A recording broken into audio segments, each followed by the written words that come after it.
Tonight, debate countdown. Can anything or anyone keep Trump from being Trump? Do I stay on top of the boat and get electrocuted?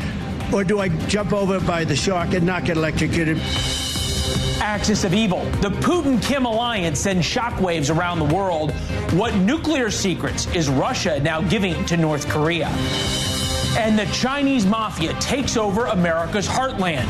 Why farmers in Oklahoma might be our best and only defense. I work too hard to see somebody just come in here and make a quick buck.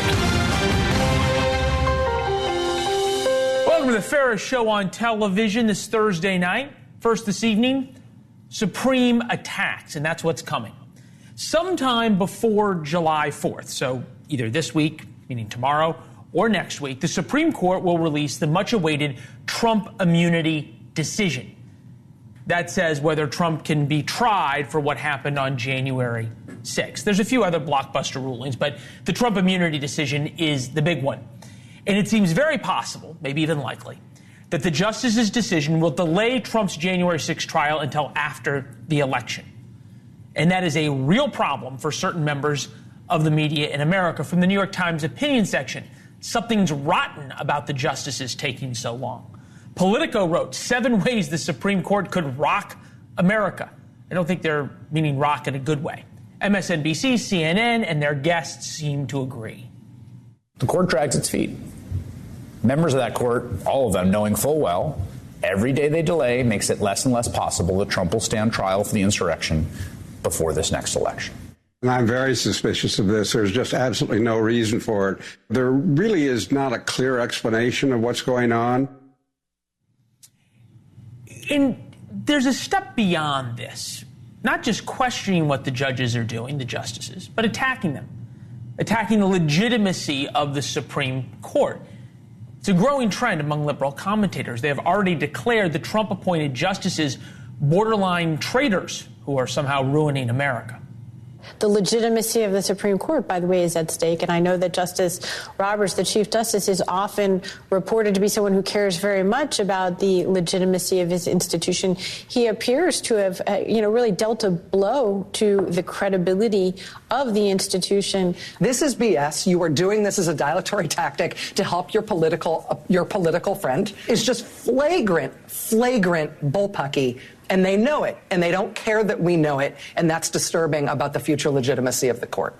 They are pushing this country right to the brink of a fundamental crisis of legitimacy and of credibility, not just of the court, but of the whole democratic experiment. The word you keep hearing over and over again is legitimacy, and there is a reason for that. Because once something is illegitimate, you don't have to abide by their rulings. That might not mean much now in June or July, but it's going to mean an awful lot come November if the Supreme Court has to decide the election, like it did with Bush v. Gore in 2000. George Will is here, Pulitzer Prize-winning columnist, NewsNation senior political contributor. I understand, given the Cubs' current standing, why you might not like the baseball analogy that I'm about to use. But is this arguing for the next call? This is playing with fire. The progressives in this country are saying the most terrible thing that could happen, a threat to democracy itself, is the election of Donald Trump. Yet his authoritarian proclivities, if such there are, if he does want to derogate Congress's power of spending by impounding funds or deciding what not, or repurposing funds, if he wants to test the limits of the Insurrection Act by sending troops to put down uprisings in the United States, who's going to stop him? The courts are. Congress won't. The courts must. And at this very moment that they're saying, on the one hand, Trump is an existential threat to democracy, they're undermining the institution most apt to thwart Mr. Trump or anyone else. So is that just speak to how short-sighted American politics is? Short-sighted barely begins to describe it. It's looking not beyond the next few months. Alexander Hamilton famously said, the judicial branch is the least dangerous branch. Doesn't have the sword, doesn't have force, doesn't have the power of the purse. All it has is the power of its prestige and its reasoning. the current attack on the justices over flying flags and taking trips with rich friends, all is part of, as you just said, of a comprehensive plan to delegitimize the court. So you said plan, which I think is interesting because that denotes that there is at least some agreement among those who are part of the plan. Here's Nicole Wallace on MSNBC. It's not the media coverage of the court. It is the way the court functions and the way the court seems to relish the public's perception of it as lacking ethics, lacking transparency, and being a willing partisan player. Ginny Thomas and Mrs. Alito are on the side where the Department of Justice has sent hundreds of people to jail. That is the side they're on, the criminals. Is there a legitimate critique, though, that the court has allowed itself to become, certain justices certainly, become political actors? I do not think that's fair. I think all of the beauties of the Supreme Court decisions is that they have to be reasoned. The reason is put in writing and can be read and argued about by people. I do not think you can say that these people are acting politically. The fact is, the Democrats have benefited tremendously from the political fallout of the nationwide debate ignited by the court in the Dobbs decision that overturned Roe v. Wade. It's what they run on. Exactly right. And so what the Supreme Court did was enkindle democratic debate about what is, after all, an important social issue. It's interesting because as you listen to the critiques of the Supreme Court, it is rarely about the reasoning of the law, and different people can interpret the Constitution in different ways. I don't think anybody's surprised by the appointees and of the various presidents and how they have interpreted the Constitution. Here's some of the Democratic attacks, meaning elected members of the House and Senate, on the Supreme Court. I feel very, very strongly that the credibility and stature of the Supreme Court has crumbled. The Supreme Court is illegitimate. It is corrupt. They themselves have been destroying the legitimacy of the court, which is profoundly dangerous for our entire democracy.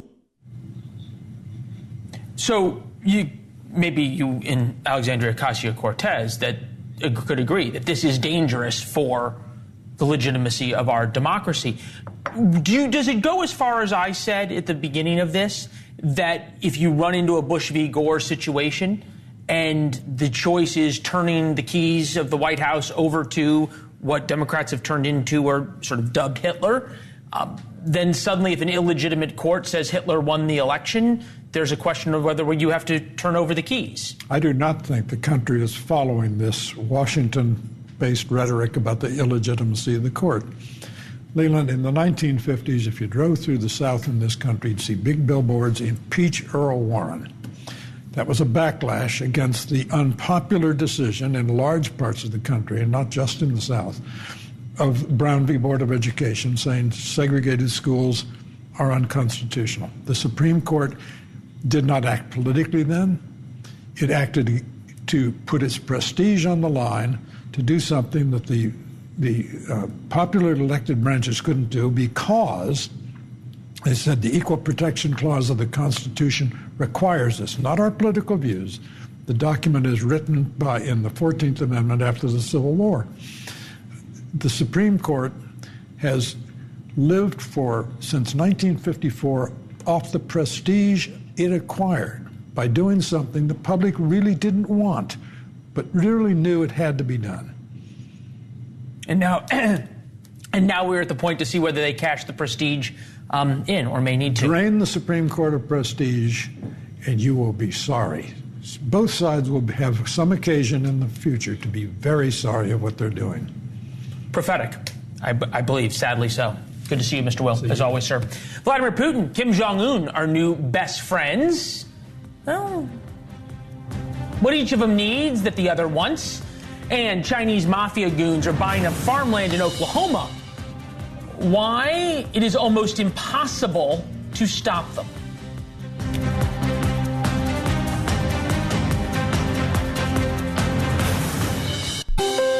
Welcome back. Vladimir Lenin, this guy. He once said, you probe with bayonets. If you find mush, you push. And if you find steel, you withdraw. So now we'll fast forward to the new Vladimir of Russia, Vladimir Putin. And he continues to find mush when pushing against the United States in Ukraine, so he expanded. He headed to North Korea to form a new alliance with Kim Jong-un. And nothing says best friends like giving your new best friend a Russian-made limousine and then taking him out for a drive. We have no idea what the two of them talked about in the car as they drove around, but they did sign a new defense pact, a NATO-like defense pact, and this is why this matters. We're going to see if we can zoom back out here and show you the map. These are all U.S. bases, including in South Korea, and this is obviously the hermit kingdom of North Korea connects to Russia up here. Vladimir Putin is going to get a lot of artillery shells and ammunition from the North Koreans.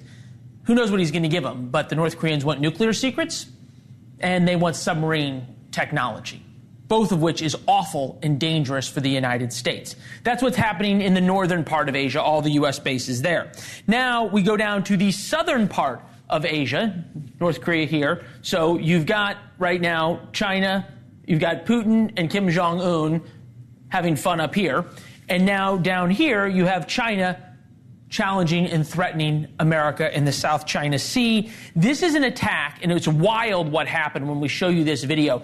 The Chinese Coast Guard, which is basically part of their naval militia, brought out axes and daggers and sledgehammers to take on the Philippines in a place in the South China Sea that is disputed territory between the Philippines and China. Why does this matter?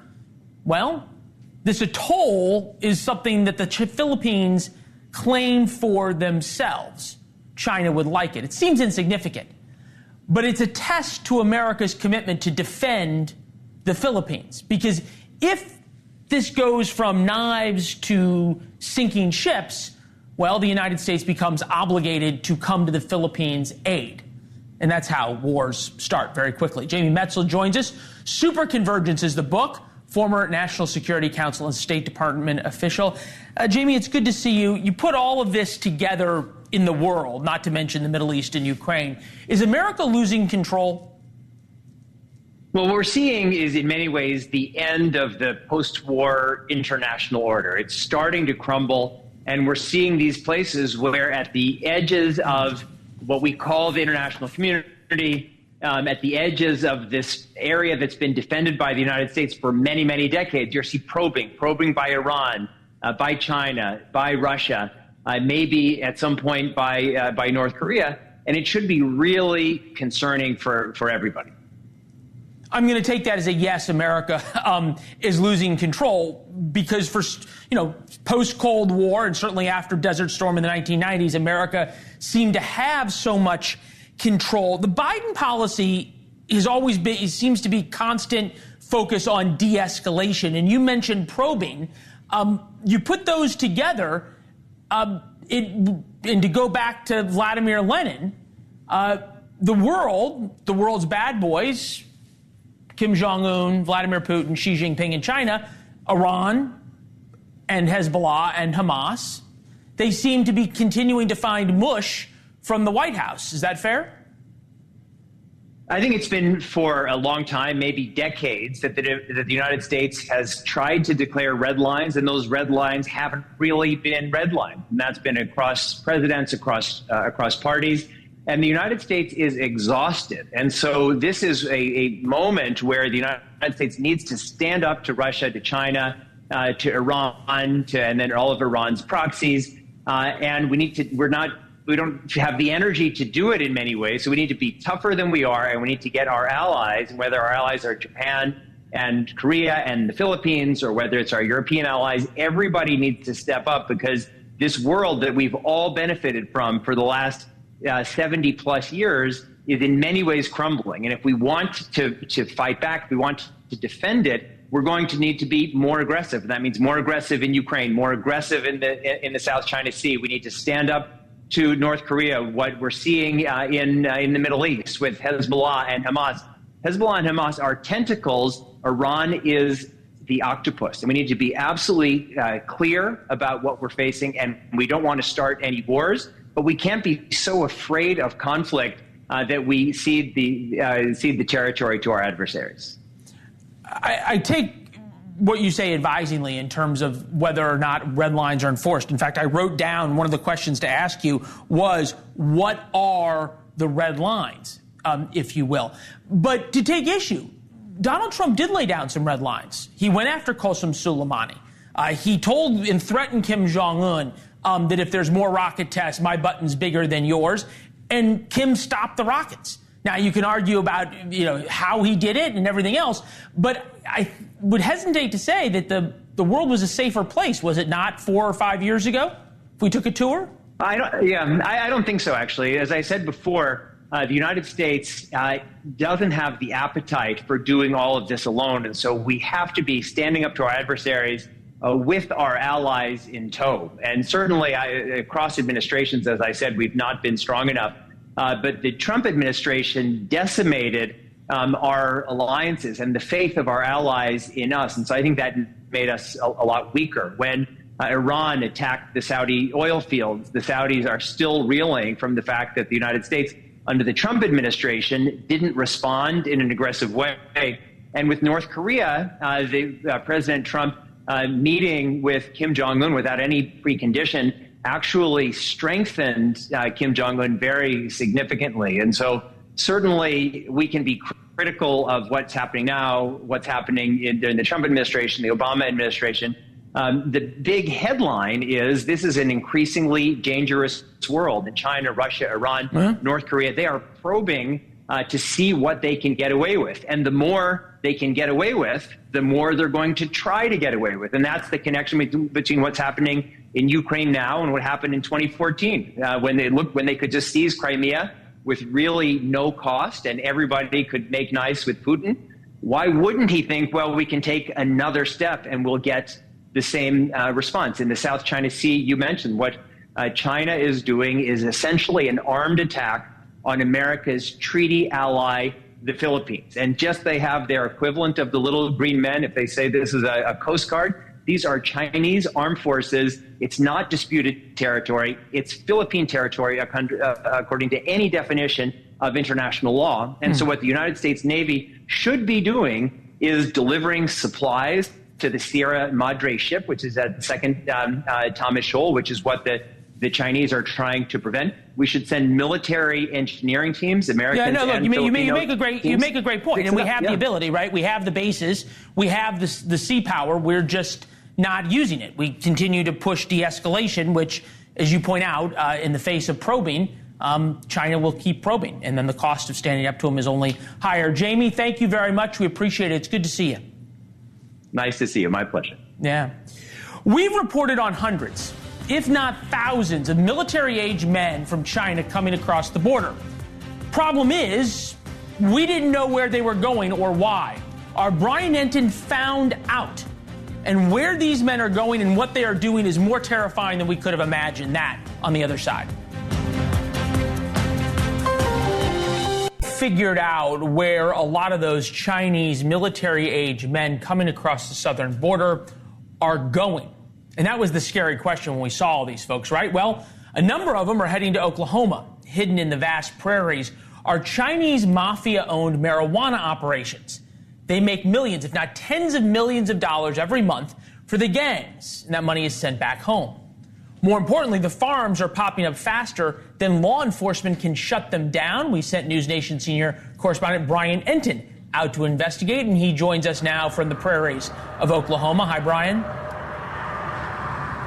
Hey, Leland. Yeah, it's beautiful out here this time of year. It's sunny. The temperature is awesome. It's beautiful. You drive around, you see the farmers in the middle of harvest. You'd never know as an outsider that there's this secret Chinese mafia here, but both law enforcement and all the locals that we've met, they are determined to make it not so secret anymore.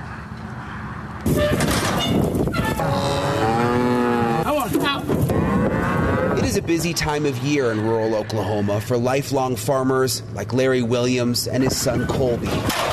It's interesting out here. You're moving the cattle, you're harvesting the wheat. It feels so American, yet there's something nefarious happening not far from here with the Chinese. Right, yeah. Being out here all your life, you see things that you feel that are suspicious, you know? Suspicious is an understatement to describe what is secretly happening here in Middle America. Illegal weed growing operations.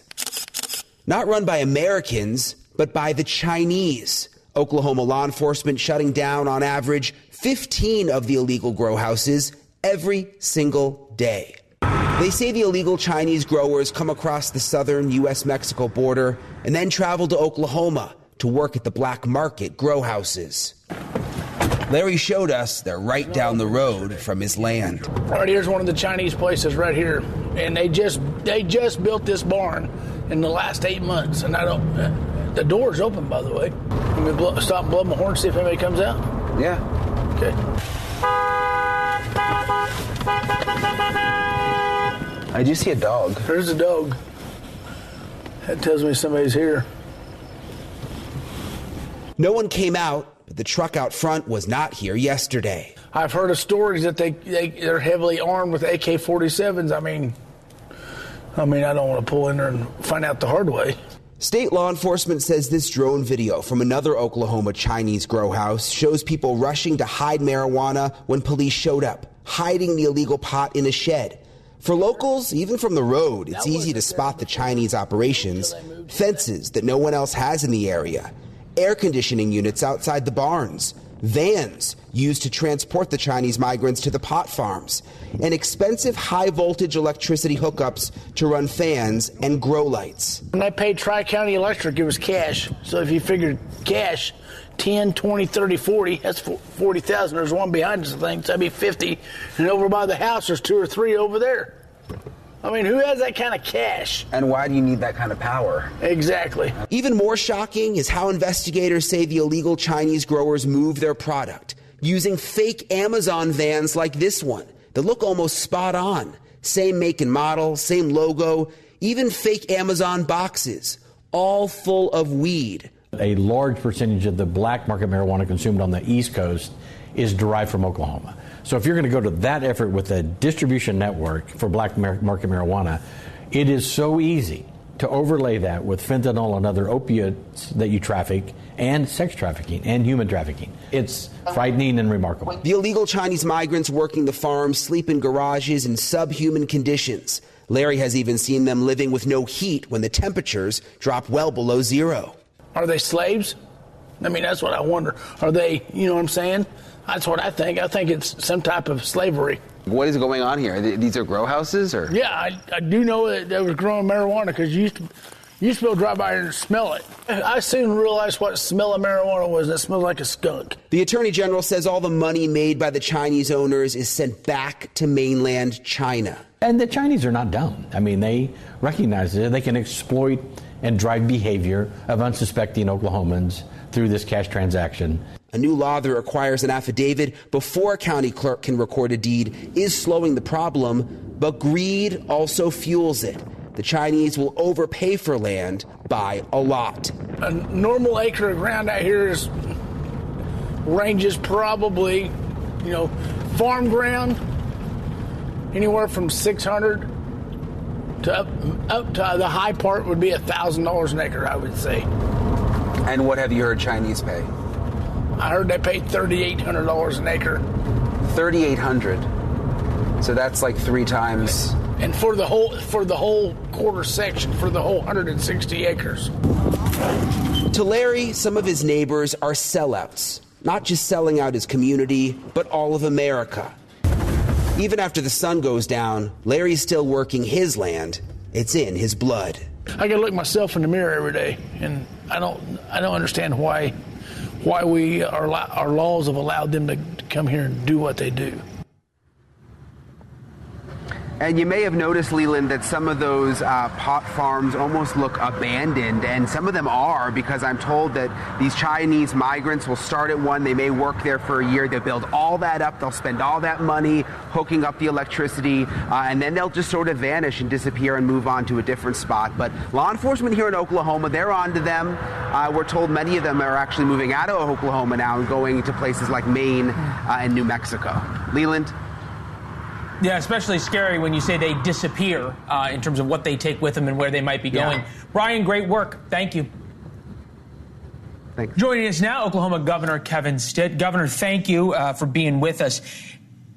Bureau of Narcotics in Oklahoma is busting 15 of these grow houses a day, Chinese run. Do we have any idea how many are going up every day in Whack-A-Mole?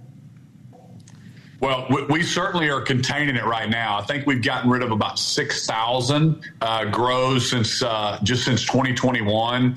This industry sprung up overnight. 80% of those grows had kind of a tie to Chinese nationals. So my Bureau of Narcotics, we've kind of unleashed them. We've tightened up some regulations on barriers to entry by increasing some of the costs. And so we're certainly getting our arms around this quote unquote medical marijuana industry, which is kind of laughable when those things get across the finish line. This is from Brian's piece about the Attorney General and the profits that are coming from these farms. Take a listen. The Attorney General says all the money made by the Chinese owners is sent back to mainland China. And the Chinese are not dumb. I mean, they recognize that they can exploit and drive behavior of unsuspecting Oklahomans through this cash transaction. Do you guys have the resources you need from everywhere from the state troopers to the National Guard? Is it time for the DEA to come in? You know, I think we do have the resources that we need. Part of that was, well, first off, you've got to tie this back to the border as well. Some of the stuff coming through is coming through from the southern border. So we need to have border security. We're begging the President of the United States to actually implement some of those Trump policies of remain in Mexico before they come across the border if they want to seek asylum into the U.S. So that's one thing. But as far as tightening up the grow houses here, 100%. Our OBN is cracking down big time on them here. More help from the DEA would be great, of course. Yeah, you make a great point in terms of the border.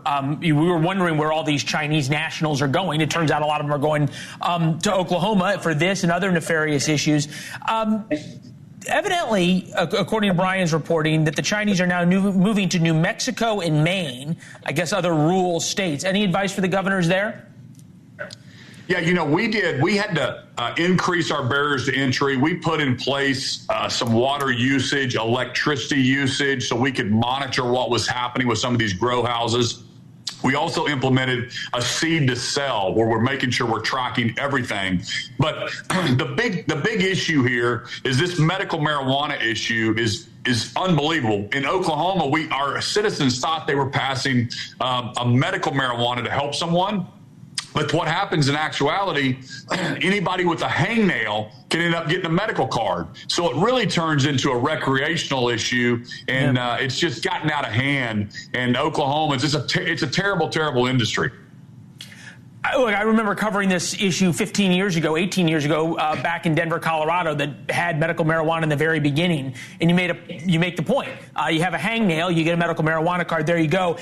In Brian's piece, it talked about how so much of the marijuana now comes out of Oklahoma and heads to the East Coast, where it's sold for cheaper than legal marijuana is, and then the cash goes back to the Chinese. I think this is a point, right? Because so many people hear pot, whatever, who cares? And then you layer on the Chinese mafia to that. It sounds a little bit more nefarious, but it's at some point, okay, fine. There was a moment in Brian's piece where the farmer was talking about how they had heard reports of, heavily armed guards, AK-47s, all this other crime, fentanyl trafficking, human trafficking can be tied to it. Is there any evidence of that? Yeah, I mean, there was a huge, a couple years ago, there was a murder, and we know it was like a hit of some of the Chinese nationals. We caught the bad guys, but it's unbelievable, the driving up the cost of land values. So our farmers are really frustrated they can't compete. And so we had to pass a law to make it illegal for Chinese nationals to own land in the state of Oklahoma. That's something the feds need to be working on, as well as vetting around some of our military institutions and looking at some of these foreign nationals, especially people that don't like us very much, some of our adversaries, and why they're buying up farmland and why they're trying to buy up land around military institutions. So we have to crack down on this. We have to wise up. I think around 52,000 Chinese nationals have crossed through the southern border, and they've all been single. The majority of them, 86% of those, are single adults. And you have to ask your question, why is that happening? It's just another issue of why we have to have a secure border. It's a national security issue. No argument that it's a national security issue, but give me the ... from this of how this really turns into mafia. What else have we seen that these groups are involved in, and what, if anything, do we know about the control from the Chinese government? Yeah, we've all heard of coyotes and the people that come across the border, and they're sneaking people across the border, and the cartels. And what are they dealing with? It's all illegal activity. It's prostitution. It's drugs. It's child trafficking. It's all those things combined in this type of activity. Wherever they think that they can make money illegally, that's what's happening. And it's almost like we're turning a blind eye to it. And we're not going to allow that to happen in Oklahoma. So we're doing everything we can. But that's why every state is a border state. The things that are happening at the southern border are affecting Maine, and they're affecting Oklahoma, and they're affecting all the states around.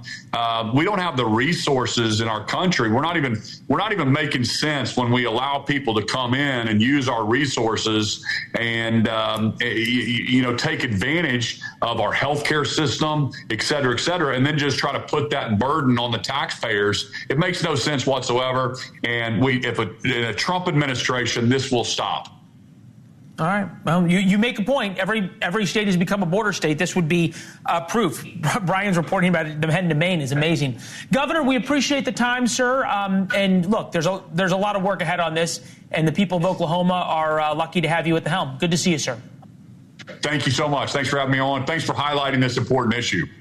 Yes, sir. Thank you. Donald Trump's ahead in the polls, at least some polls. The betting markets make him the odds-on favorite to win the presidency. He just needs to do one thing to not screw it up. One simple thing. Can he? When we come back.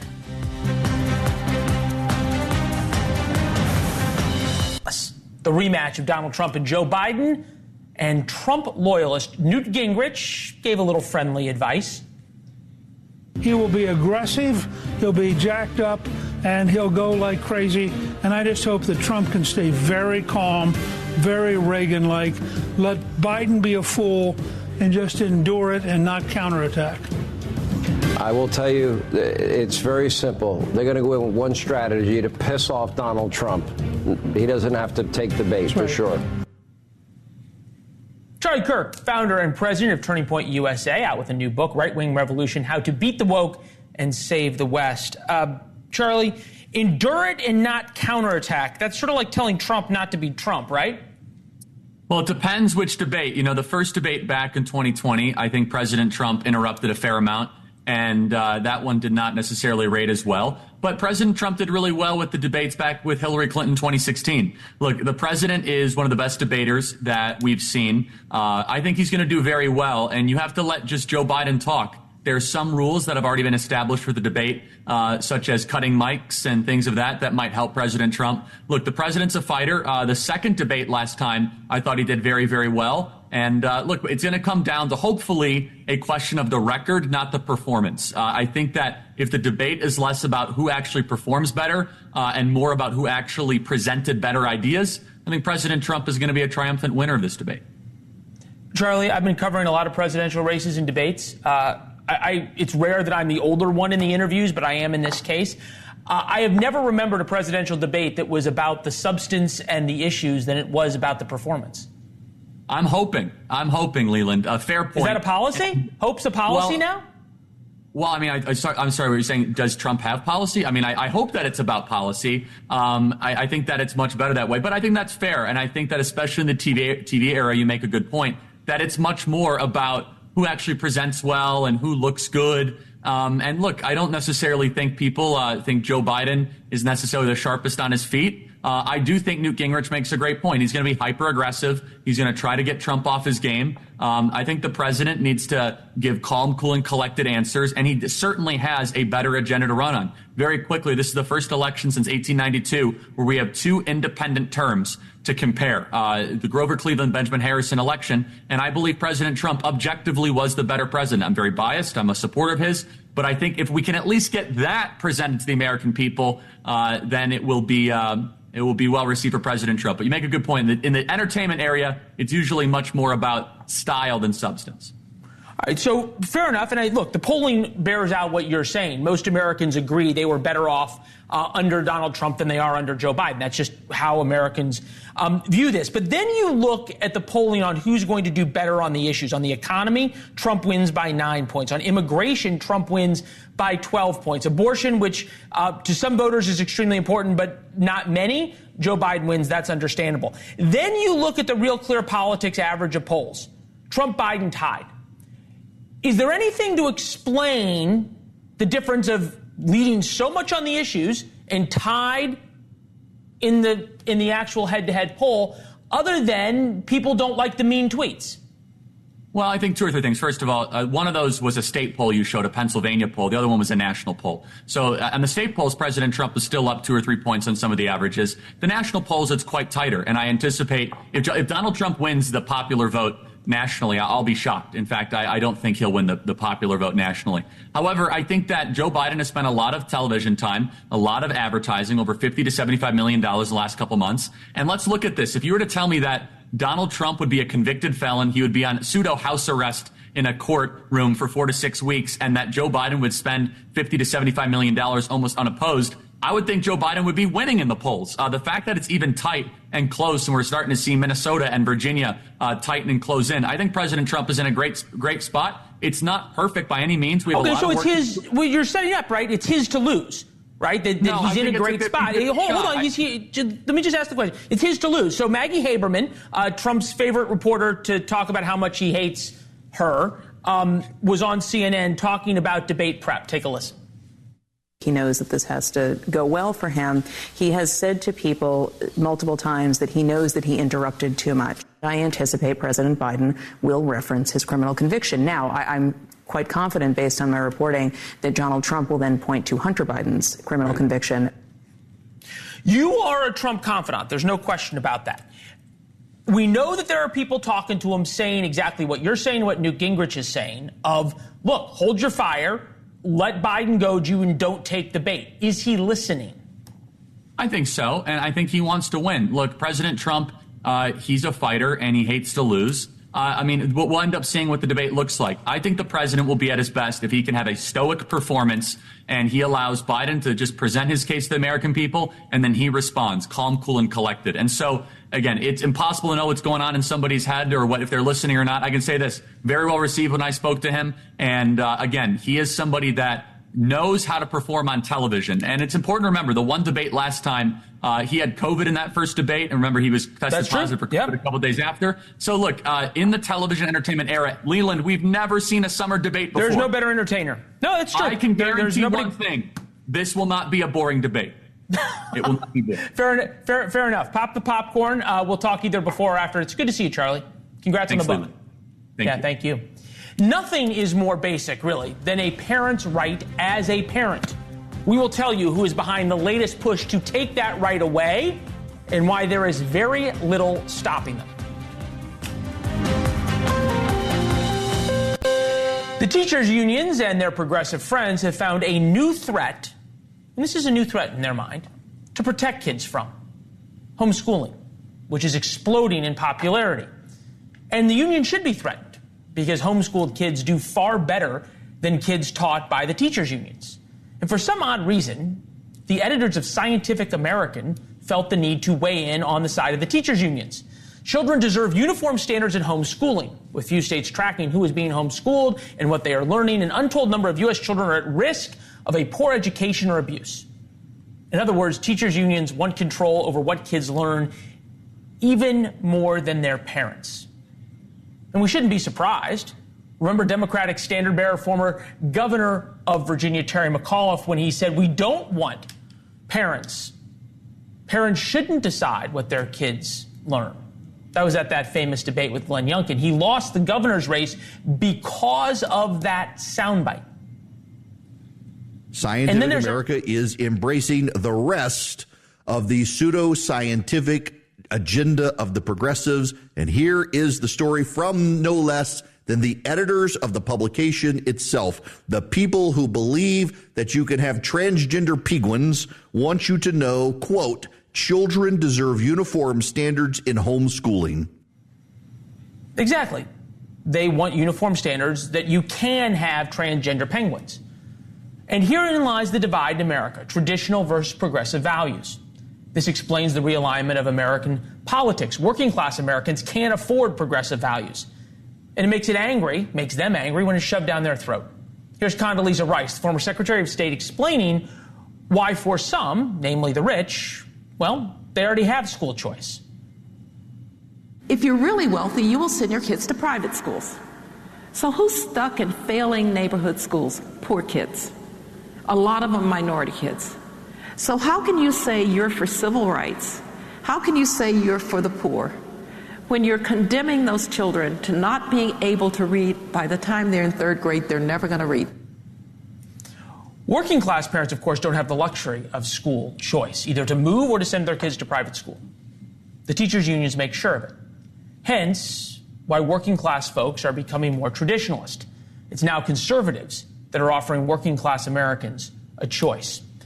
We wrote about this first in War Notes. It's our free online newsletter. Comes out at 4 o'clock every day, 4:05 if you want to be specific, with our thoughts on the most important stories of the day. You can reply. We read all your replies, and we read some of them on air at Leland Vittert on social media, Instagram and Twitter. Coming up, a guy with way more of a following on social media than me. He's good at it, too. Chris Cuomo's next.